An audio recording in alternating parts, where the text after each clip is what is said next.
नमस्कार, स्वागत है आपका ईटी नाउ स्वदेश पर। मैं हूं आपके साथ पूजा त्रिपाठी और आप देख रहे हैं गुड मॉर्निंग स्वदेश। आगे शो में आपको बताएंगे कि ग्लोबल बाजारों से संकेत कैसे मिल रहे हैं। साथ ही बाजार पर रणनीति बताने के लिए हमारे साथ एक्सपर्ट शामिल होंगे और उसके बाद एक एक करके आपके सामने खबरों वाले शेयर्स और ब्रोकरेज रिपोर्ट भी रखेंगे। साथ ही कमोडिटी मार्केट में क्या करें इससे जुड़ी भी रणनीति आपको बताएंगे। चलिए शुरुआत करते हैं पहले एशियाई बाजारों से और संकेत थोड़े कमजोर नजर आ रहे हैं। हालांकि गिफ्ट निफ्टी तो हल्के हरे निशान में कारोबार कर रहा है, लेकिन काफी सपाट ओपनिंग यहाँ पर देखने को मिल रही है गिफ्ट निफ्टी की। लेकिन दूसरे अगर इंडाइसेस देखेंगे तो वहां पर कमजोरी है। कोरिया के बाजार लाल निशान में है, चीन के बाजार लाल निशान में, 0.5% की वीकनेस वहां पर है। हांगकांग के बाजार 1.5% नीचे हैं और जापान के बाजार हल्की बढ़त के साथ कारोबार कर रहे। थोड़ी देर पहले ये भी हरे लाल निशान में कारोबार कर रहे थे, लेकिन थोड़ी रिकवरी यहाँ पर जापान के बाजार में देखने को मिल रही है, क्योंकि एशियाई बाजारों से हम देखेंगे कि इस बीच बहुत सारे आंकड़े आने वाले हैं। चीन में महंगाई के आंकड़े आएंगे बुधवार को, तो उस पर नजर रहेगी।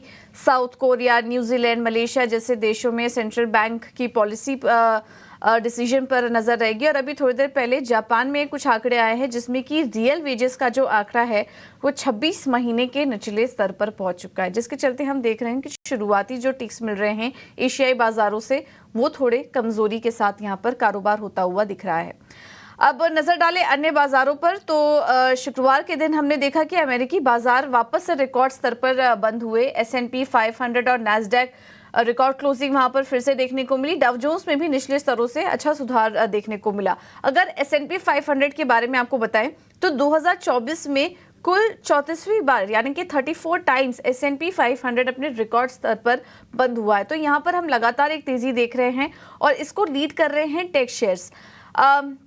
अगर टेस्ला के शेयर पर नजर डालें तो 27% बढ़ चुका था। पिछले हफ्ते ही 27% की तेजी टेस्ला में देखने को मिली। एप्पल नए ऑल टाइम हाई पर ट्रेड कर रहा है और एनवीडिया के शेयर में भी हम देख रहे हैं थोड़े बहुत मुनाफा वसूली आई जरूर है, लेकिन वहां पर भी एक अप ट्रेंड बना हुआ है। तो टेक शेयरों में जो तेजी है उसके चलते हम दोनों ही इंडाइसेस में रिकॉर्ड लेवल्स देख रहे हैं एक के बाद एक। अब इस बीच लेबर मार्केट से जुड़े काफी सारे आंकड़े आ रहे हैं और जो जॉब रिपोर्ट आई है जिस तरीके से, अब उससे ब्याज दरों में कटौती की संभावना बढ़ चुकी है। और सीएमई फेड वॉच टूल जो कि ट्रैक करता है ब्याज दरों में कटौती की संभावना को, उसके मुताबिक सितंबर में अब कटौती की संभावना 77% बढ़ चुकी है। क्योंकि फेड की नजर तो वैसे महंगाई के आंकड़ों पर है, लेकिन जिस तरीके से लेबर मार्केट में अब नरमी बढ़ती जा रही है एक एक करके, पिछले 2 दिनों में जिस तरह के डेटा आए हैं उसको देखते हुए फेड हो सकता है कि ब्याज दरों में कटौती को लेकर जल्द ही कोई निर्णय ले, क्योंकि लेबर मार्केट अब काफी ज्यादा वीक हो चुकी है।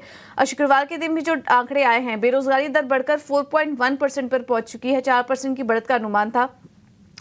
जून नॉन फार्म पेरोल में भी अगर देखेंगे तो 2.06 लाख की ही बढ़त हुई है। 2 लाख की बढ़त का हमारा अनुमान था। अगर इसके पिछले कुछ आंकड़े भी आपके सामने थोड़ा बताएं तो वीकली जॉबलेस क्लेम के आंकड़े भी जो आए थे उसमें भी 4000 की बढ़त देखने को मिली। अनुमान थोड़ा कम का था और प्राइवेट पेरोल्स के आंकड़े भी थोड़े कमजोर थे। तो एक के बाद एक जो डेटा आ रहे हैं लेबर मार्केट से वो थोड़े कमजोर हैं और फेड हो सकता है कि सितंबर में ब्याज दरों में कटौती के निर्णय को ले ले। महंगाई पर उनकी नजर बनी हुई है, लेकिन ये जो लेबर मार्केट में लगातार कमजोरी बन रही है ये थोड़ा अब कंसर्निंग हो सकता है फेड के लिए। देखना होगा आगे क्या नतीजे यहाँ पर निकल कर आते हैं। यूरोप के बाजार से संकेतों की बात करें तो वहां पर नतीजों का असर दिखा। तीनों ही इंडाइसेस निचले स्तरों पर बंद हुए, क्योंकि 14 साल बाद लेबर पार्टी बहुमत के साथ जीत चुकी है। ऋषि सुनक हार चुके हैं और इसके चलते हमने देखा कि उतार चढ़ाव के बीच यूके के जो मार्केट थे वो थोड़े कमजोरी के साथ बंद हुए। बेरोजगारी दर के जो आंकड़े हैं उसके बाद बॉन्ड यील्ड्स में नरमी आई। डॉलर इंडेक्स 105 के नीचे स्लिप हुआ और इन दोनों में नरमी के कारण हमने देखा कि सोने में तेजी आई और 1 महीने के ऊपरी स्तर पर गोल्ड कारोबार कर रहा था। मजबूत मांग के चलते कच्चे तेल में भी हम देख रहे हैं कि लगातार चौथे हफ्ते पॉजिटिव रिटर्न था। अभी भी 86 से 87 डॉलर के रेंज के आसपास ही कारोबार कर रहा है कच्चा तेल और आगे भी मांग मजबूत नजर आ रही है क्रूड के लिए। इस वजह से हम देख रहे हैं कि एक रेंज बाउंड सेशन यहाँ पर देखने को मिल रहा है। तो कुल मिलाकर ग्लोबल संकेतों की बात करें तो काफी मिले जुले हैं। एक तरफ यूएस मार्केट से तो अच्छे संकेत मिल रहे हैं, बॉन्ड मार्केट और कमोडिटी मार्केट्स भी ठीक ठाक ही हैं, लेकिन कच्चा तेल में बढ़त वो एक कंसर्न हो सकता है। और एशियाई बाजारों की शुरुआत भी कुछ अच्छी नजर नहीं आ रही, क्योंकि इस हफ्ते काफी सारे डेटा पॉइंट्स आएंगे एशियाई बाजारों से, उस पर इस वक्त नजर बनी हुई है। अब आगे बढ़ते हैं और एक बार देख लेते हैं कि एफआईज और डीआईज के क्या अपडेट हैं। और एफआईज की तरफ से संकेत अच्छे हैं। कैश मार्केट में शुक्रवार को भी 1241 करोड़ की खरीदारी यहाँ पर और FIIs करके गए, और जैसा कि हम आपको हेडलाइंस में भी अपडेट दे रहे थे कि 3 दिनों में 9,300 करोड़ के आसपास की खरीदारी हुई है FIIs की तरफ से पिछले 3 दिनों में। DIs की तरफ से लेकिन बिकवाली का आंकड़ा है 1651 करोड़ का। इंडेक्स फ्यूचर में देखेंगे तो 490 करोड़ की बिकवाली हुई है, 496 करोड़ की बिकवाली हुई है, लेकिन इंडेक्स ऑप्शन में खरीदारी हुई और 34,623 करोड़ की खरीदारी FIIs करके गए। तो यहाँ से तो संकेत ठीक हैं। अब आगे बढ़ते हैं और इन तमाम संकेतों को देखते हुए आज निफ्टी और बैंक निफ्टी में क्या करें ये एक बार समझ लेते हैं। हमारे साथ डिम्पी कागरा जुड़ चुके हैं फोन लाइन पर। Dimpy, good morning. बताइए कहां पर सपोर्ट और रेजिस्टेंस नजर आ रहा है आज भारतीय बाजारों के लिए? गुड मॉर्निंग पूजा। देखिए, फ्राइडे के सेशन में जो आपने मार्केट देखा वो कुल मिला के दोनों का पावर प्ले था। एक रिलायंस का पावर प्ले था जो बिल्कुल लास्ट में हमको आते हुए दिखा, और फर्स्ट हाफ में HDFC का पावर प्ले था जिसने बाजार को थोड़ा कमजोर भी किया। अगर आप HDFC की वेटेज बैंक निफ्टी में देखेंगे तो 24% है, तो इसलिए बैंक निफ्टी कल लास्ट ट्रेडिंग सेशन में करीब 450 पॉइंट नीचे था। बट निफ्टी एकाएक बहुत अच्छे से 150-200 पॉइंट रिकवर कराया जस्ट बिकॉज ऑफ रिलायंस, क्योंकि रिलायंस तेज हाई पे जाके बंद हुआ। तो कुल मिला के बात सारी यही है कि डाटा में एज सच कोई मेजर चेंजेस नहीं है, बट जो पावर प्ले ऑफ वेटेज है वो आपको इंडाइसिस पे क्लियरली मेंशन हो रहा होगा। आप देख भी रहे होंगे, आप फील भी कर रहे होंगे इस चीज को। अब आ जाते हैं कि लास्ट ट्रेडिंग सेशन में एक्चुअली में डाटा में क्या कन्वर्जन हुआ है, तो मैं एक एक करके पॉइंट रखता हूँ। पहले आते हैं निफ्टी पे। देखिए, निफ्टी के अंदर जो ओवर इंटरेस्ट है वो करीब 2-2.5% से घटा है। थोड़ी बहुत शॉर्ट कवरिंग आई है, एक्चुअली में शॉर्ट कवरिंग भी नहीं आई है, वो रिलायंस की वजह से थोड़ा बहुत कवर होना पड़ गया क्योंकि स्टॉप लॉसेस कट गए जो इंट्राडे के स्टॉप लॉसेस लगे हुए थे, तो इसलिए थोड़ी सी कवरिंग आई है, माइल्ड कवरिंग जिसको हम कहते हैं। 5 लाख से ऊपर के कॉन्ट्रैक्ट अभी भी ओपन खड़े हुए हैं। ये सीरीज है 25 तारीख से डेरिवेटिव आएगी, तो ऐसा सच कोई मेजर मूव नहीं हुआ है। फिर हम चेक करते हैं कि DIs और FIs के नंबर्स कैसे रहे हैं। तो FIs के नंबर में किसी तरह का कोई बदलाव नहीं, 83 से 84% है। DIs के नंबर्स में कोई बदलाव नहीं, 35% है। और रिटेल के नंबर में भी कोई बदलाव नहीं, करीब 32%, वो भी लॉक पे खड़े हैं। तो नंबर एज सच इंस्टीट्यूशनल के भी कोई चेंजेस नहीं है। अब आती है तीसरी पॉइंट आती है रेंज की। तो रेंज क्या रहेगी, मार्केट के अंदर प्ले कैसे होगा? तो मार्केट के अंदर 23,400-500 एक टफ एरिया है, इसको पार करना थोड़ा मुश्किल है। दूसरा एक सपोर्ट एरिया है जो कि 23,200 का है, और माफ कीजिए 24,200 का है और 24,000 का है। तो कुल मिलाकर 24,400 एक रेजिस्टेंस एरिया शुरू हो जाता है, और आपने फील भी किया होगा 2-4 दिन से आप इसको पार नहीं कर पा रहे हैं, और नीचे जाते समय 24,000 एक वर्ड एक अच्छा सपोर्ट एरिया भी है। तो कभी भी नए वाले लोगों को कभी भी कोई डिप मिले 24,000 के आसपास तो प्लस करें, 24,000 के नीचे का स्टॉप लॉस डाल दें, जैसे कि 23,800 का, और उसके बाद फिर से जर्नी ऊपर की आ सकती है। ध्यान रखा जाए बजट की डेट और अभी के जो नंबर्स है उसमें थोड़ा दिनों का फर्क है, तो बाजार थोड़ी स्पेस क्रिएट कर सकता है, तो अभी स्पेस नहीं है ऊपर जाके, तो इसलिए स्पेस क्रिएट करने के लिए बाजार कोई ना कोई तिकड़म जरूर लड़ाएगा और कहीं ना कहीं आपको स्पेस क्रिएट करके देगा। वो चाहे वेटेज को थोड़ा हिला के करे या किसी न किसी और खबर की वजह से करे, पर थोड़ी स्पेस आ सकती है, तो इसलिए डिप में बाय करना चाहिए नए वालों को। पुराने वालों को चाहे प्रॉफिट बुक करें, चाहे ट्रेडिंग स्टॉक को बनाएं, जैसे उनको ठीक लगता है वैसे करें। रेंज मैंने आपको मोटा मोटी बता दी निफ्टी। आते हैं बैंक निफ्टी पे। देखिए, बैंक निफ्टी करीब 52,000 के आसपास की रेंज में ट्रेड कर रहा है। इसके 52,000 के नीचे जाते ही या 51,800 के नीचे जाते ही बियर्स का दबदबा मार्केट में आना शुरू हो जाएगा, नहीं तो ये स्प्रिंग की तरह काम करेगा। मैंने आपको लास्ट ट्रेडिंग सेशन में बताया था, जब तक 52,000 के हम नीचे नहीं जाएंगे, इसके नीचे क्लोज नहीं करेंगे 51,800 52,000 के नीचे, तब तक मार्केट में जब भी कोई डिप मिले आप इस डिप को बाय के तौर पर इस्तेमाल कर सकते हैं अपना रिस्क वर्ड चेक करके।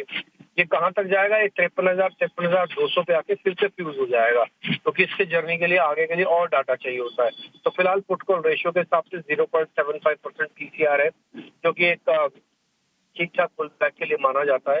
लेकिन अगर आप बैंक निफ्टी में भी ट्रेड करना चाहते हैं तो कोशिश कीजिएगा कि जितना 52,000 के करीब खरीद पाएंगे उतना अच्छा है। जैसे 52,300 का एक सपोर्ट है, वहां पे आप ले लो तो ज्यादा अच्छा है। तो 52,000 का एक स्टॉप लॉस लगा दो, तो 300 पॉइंट गंवाने के लिए होंगे 700-800 पॉइंट के सामने की जर्नी पेंडिंग होगी। ऑप्शंस के ट्रेड क्योंकि आज सोमवार का दिन है तो आज एग्रेसिव ट्रेड ना करें। आज बाजार को पहले थोड़ा देखने दें, उसके बाद फिर ऑप्शंस वाले आके ट्रेड करेंगे। करीब 4 से 5 शेयर F&O बैंक के अंदर है, और ऐसा कोई नंबर में मेजर चेंजेस नहीं है। फिर से वही 3 चीजों पे आपको ध्यान रखना है। फर्स्ट, वेटेज वाले शेयर्स क्या कर रहे हैं। सेकंड, FIs की होल्डिंग कितनी होती है। थर्ड, चेंज इन ओआई कितना आ रहा है। बस ये 3 चीजें अगर आप नोटिस करेंगे तो ज्यादा मार्केट के अंदर इम्पैक्ट आएगा और थोड़ा स्टॉक स्पेसिफिक इम्पैक्ट ज्यादा आएगा क्योंकि बिजनेस अपडेट्स काफी आ रहे हैं और क्वार्टरली नंबर्स भी शुरू हो जाएंगे।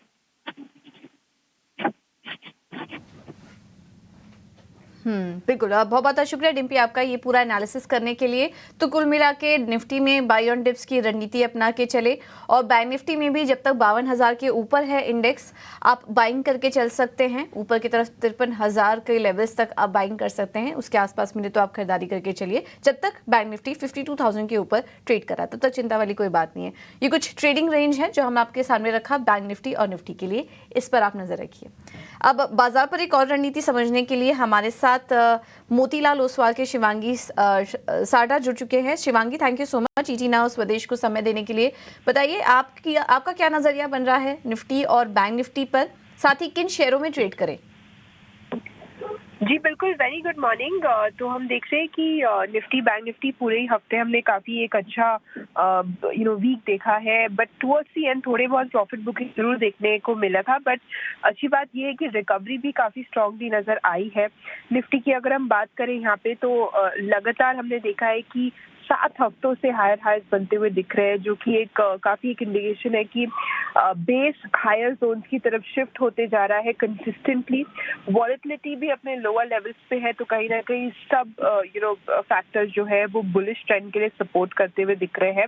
सो बाय ऑन डिक्लाइन की ही रणनीति अप्लाई करनी है 24,400 24,500 के पड़ाव के लिए 24,150 के एक सपोर्ट के साथ। दूसरी ओर अगर हम बैंक निफ्टी की बात करें, यहाँ पे भी हम देख रहे हैं कि कुछ हैवी वेट्स जो है वो डल है, पर बाकी जो छोटे बैंकिंग नेम्स है वो अब स्ट्रेंथ पिकअप करना शुरू करें, स्पेशली पीएसयू नेम्स में। तो यहाँ पे भी ये जो है रणनीति अप्लाई करनी है बाय ऑन डिक्लाइन की। हालांकि थोड़ा रेंज बाउंड है, निफ्टी में कन्विक्शन ज्यादा है, पर लेवल्स जो है यहाँ पे 53,000 और फिर 53,250 के बनते हुए दिख रहे हैं ऑन दी अपसाइड। सपोर्ट के तौर पे 52,250 का लेवल जो है वो ध्यान रख सकते हैं। स्टॉक स्पेसिफिक एक्शन अगर हम बात करें तो पहला पिक जो है वो मेरा रहेगा एसबीआई में। बैंक निफ्टी काफी पॉजिटिव लग रहा है और एसबीआई जो है अपने पिछले 19 सेशंस के कंसोलिडेशन के बाद जो है अब अच्छी तरह से निकलते हुए दिख रहा है। पूरे पिछले सीरीज में हमने देखा कि थोड़ा म्यूटेड था, पर जिस तरह से अब नंबर्स देखने को मिल रहे हैं, पिछले सेशन में 6% ओपन इंटरेस्ट एडिशन हुआ है लॉन्ग साइड में, तो यहाँ पे जो है ये तेजी एक्सटेंड होते हुए दिखेगी। तो यहाँ पे खरीदारी की सलाह है 890 के टारगेट्स के लिए 845 के एक स्टॉप के साथ। दूसरा पिक मेरा रहेगा टीवीएस मोटर पे। Auto specially two wheeler auto pack काफी पॉजिटिव है, पूरे रैली में स्पेशली इन्होंने काफी कंट्रीब्यूट किया है। टीवीएस मोटर जो है पिछले 12-13 दिनों के एक साइडवेज कंसोलिडेशन के बाद, म्यूटेड मूवमेंट के बाद अब जो है यहाँ पे एक नेगेशन देखने को मिल रहा है। आरएसआई जो है पॉजिटिव ट्रेजेक्टरी की तरह मूव कर रहा है। तो यहाँ पे 25 के टारगेट्स के लिए खरीदारी की सलाह है 2380 के एक स्टॉप के साथ। ठीक है, थैंक यू शिवांगी आपका समय देने के लिए आज सुबह सुबह और ये रणनीति शेयर करने के लिए। तो एसबीआई और टीवीएस मोटर्स यहाँ पर खरीदारी के लिए आप नजर रख सकते हैं। एसबीआई में 890 के टारगेट्स अब अगले दिखाई दे रहे हैं और टीवीएस मोटर में भी तेजी आज जारी रह सकती है 25 के टारगेट्स के लिए। चलिए शरद के पास चलते हैं जानने के लिए कुछ बिजनेस अपडेट जो कि ओवर द वीकेंड आए। काफ़ी सारी कंपनियों के अब पहली तिमाही के अपडेट आना शुरू हो चुके हैं, तो उसकी बात कर लेते हैं। कुछ खबरों वाले शेयर्स भी शरद हमें बताएंगे। शरद गुड मॉर्निंग, शुरुआत सबसे पहले बिजनेस अपडेट्स के साथ करिए। गुड मॉर्निंग पूजा। तो सबसे पहले Q1 अपडेट्स में अगर बात करें तो जो है टाइटन फोकस में रहेगा। वीक सेट ऑफ नंबर्स आए हैं, 9% का इससे ईयर ऑन ईयर बेसिस पे ग्रोथ आया है और ये जो सिंगल डिजिट ग्रोथ है पहली बार हमें देखने मिली है फोर्थ क्वार्टर FY22 में। ऑफकोर्स ग्रोथ की इम्पैक्ट हाई गोल्ड प्राइजेज और जो वेडिंग सीजन के दिन है उन कम होने के कारण जो इम्पैक्ट आया है। FMCG की बात कर लेते हैं। अदानी विलमार का 13% वॉल्यूम ग्रोथ है, लार्जली इनलाइन रहा है। डाबर का भी इनलाइन सेट ऑफ नंबर्स रहा है। एक्सपेक्टेड है कि mid to high single digit यानी कि 5 से लेकर 9% तक का ग्रोथ दे सकते हैं सिंगल डिजिट में। और मैरिको यहाँ पे भी एक्सपेक्ट कर रहे हैं सेम जो डाबर ने कहा था, लार्जली इनलाइन रहेगा, सिंगल डिजिट ग्रोथ रहेगा। ओवरऑल तीनों कंपनी ने कहा कि मार्जिन एक्सपेंशन रहेगा। तो लार्जली FMCG का अपडेट इनलाइन रहा है।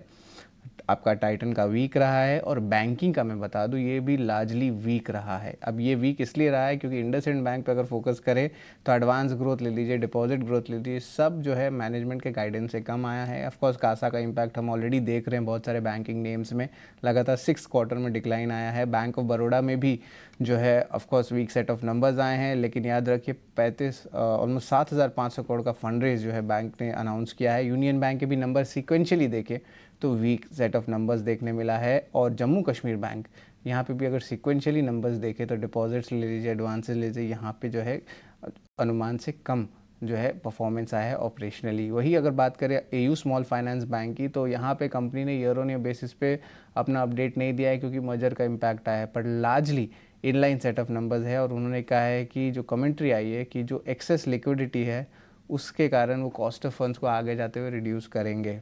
अदर अपडेट्स की भी बात कर लेते तो यहाँ पे ऑफकोर्स इन्फो एज के largely inline set of numbers आए बिलिंग्स को लेकर, और नायका के जो है एक्सपेक्ट कर रहे रेवेन्यू ग्रोथ जो है Q1 में 22 to 23% होगा, ये भी लार्जली इनलाइन है। लेकिन सिग्नेचर ग्लोबल यहाँ पे प्री सेल्स और कलेक्शन दोनों ही 100 से लेकर 250% तक का ग्रोथ आया है। तो इसमें जो है आज एक्शन जो है अच्छे Q1 अपडेट में सिग्नेचर ग्लोबल में देखने मिल सकता है। तो ये ओवरऑल है अपडेट्स जो है हमने आपको जल्दी से बताया कि किसके क्या इम्पैक्ट हो सकते हैं आज दिन के ट्रेड में। ठीक है, तो एफएमसीजी, कंजम्पशन स्पेस और आज बैंकिंग स्टॉक्स भी फोकस में रहेंगे क्वार्टरली अपडेट के चलते, और इसके अलावा भी कुछ अपडेट्स अभी शरद हमें बता रहे थे। शरद, इसके अलावा खबरों वाले शेयर्स भी बताइए। बिल्कुल, बंधन बैंक फोकस में रहने वाला है।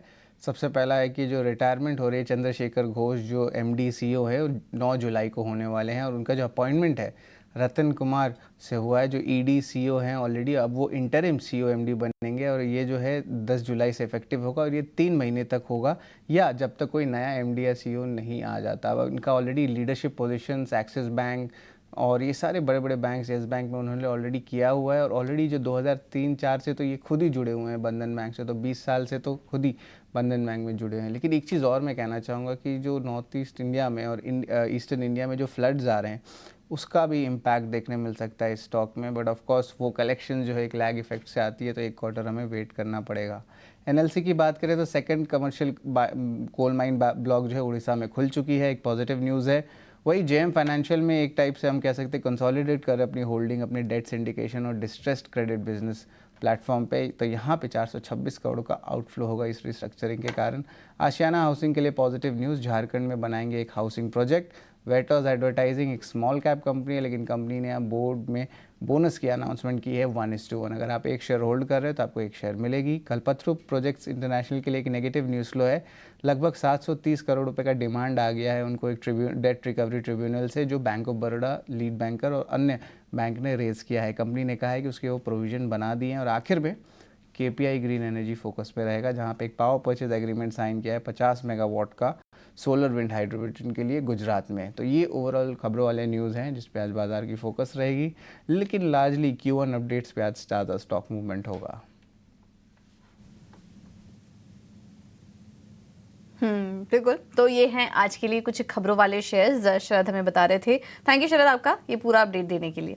अब बढ़ते हैं ब्रोकरेज रिपोर्ट की तरफ, और यहाँ पर देखिए पावर सेक्टर आज फोकस में रह सकता है। इन्वेस्टेक की रिपोर्ट आई है, कल्पतरू प्रोजेक्ट्स खरीदारी की राय देख रहे हैं, 1473 का टारगेट है। KEC इंटरनेशनल लगातार फोकस में बना हुआ है और 1002 के टारगेट्स से खरीदारी की राय यहाँ पर इन्वेस्टेक की तरफ से।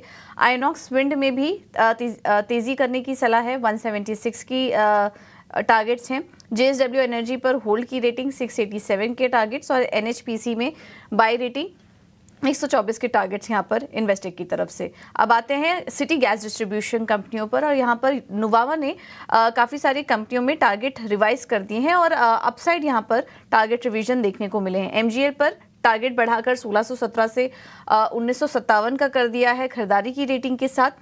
गुजरात गैस पर भी खरीदारी की रेटिंग के साथ जो लक्ष्य है वो बढ़ा दिया है और नया लक्ष्य कर दिया है 740 का।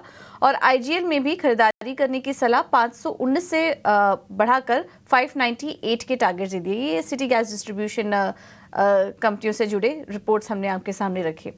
इंडसइंड बैंक पर भी कुछ ब्रोकरेज रिपोर्ट्स आई हैं। यहाँ पर सिटी और नोमुरा ने टारगेट्स दिए हैं। सिटी की तो 2010 के टारगेट्स देख रहे हैं, वहीं दूसरी तरफ नोमुरा ने न्यूट्रल की रेटिंग दी है 1650 के लक्ष्य के साथ। यहाँ Q1 अपडेट के बाद इंडसइंड बैंक पर नोमुरा का कहना है कि लोन ग्रोथ सुस्त है, डिपॉजिट ग्रोथ स्थिर है। इंडस और सिटी का कहना है कि आगे मार्जिन्स में थोड़ी सुस्ती देखने को मिल सकती है। आखिर में बात करते हैं डाबर की। यहाँ पर कुछ ब्रोकरेज रिपोर्ट आई है, उसमें जेपी मॉर्गन ने न्यूट्रल की रेटिंग के साथ 580 का लक्ष्य दिया है और मॉर्गन स्टैनली ने इक्वल वेट की रेटिंग के साथ 500 का लक्ष्य ये देख रहे हैं।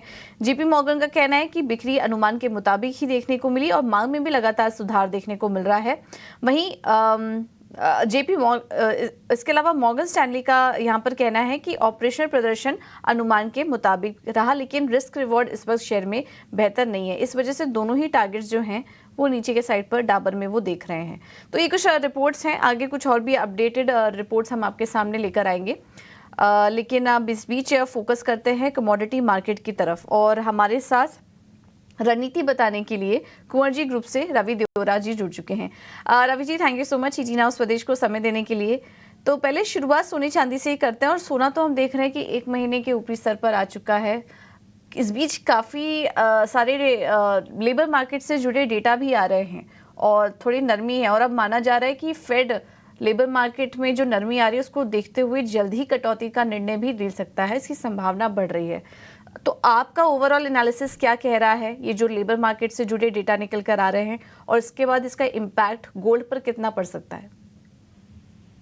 Good morning. जरूर से जिस हिसाब से डेटा आए, डेटा थोड़े म्यूटेड थे। हालांकि उस दिन कोई ज्यादा रिएक्शन नहीं था क्योंकि यूएस के मार्केट थर्सडे क्लोज थे, तो फ्राइडे कोई बड़ा वॉल्यूम नहीं था, तो इस हिसाब से वहां पे मार्केट में कंसोलिडेशन देखने को मिला।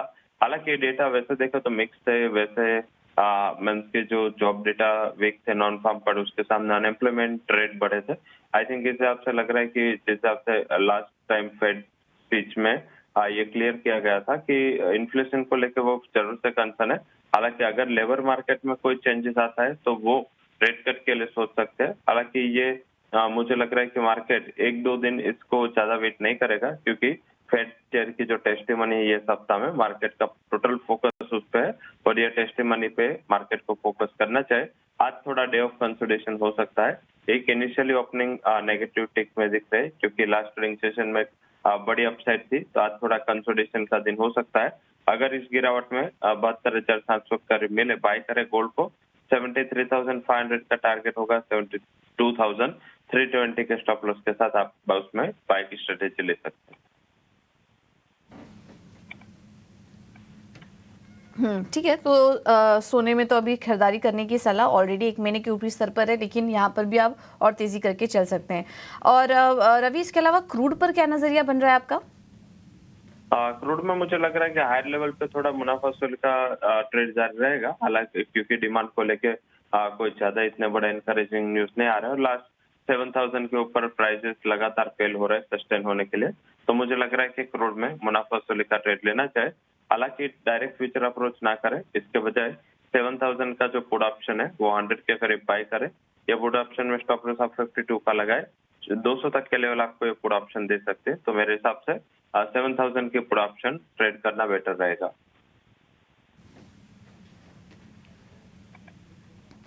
ठीक है, तो ये है सलाह क्रूड पर आपके लिए। चलिए Ravi, thank you so much आपका समय देने के लिए और ये रणनीति सुझाने के लिए गोल्ड और सिल्वर में। अब आगे बढ़ते हैं। फिलहाल इस शो में इतना ही।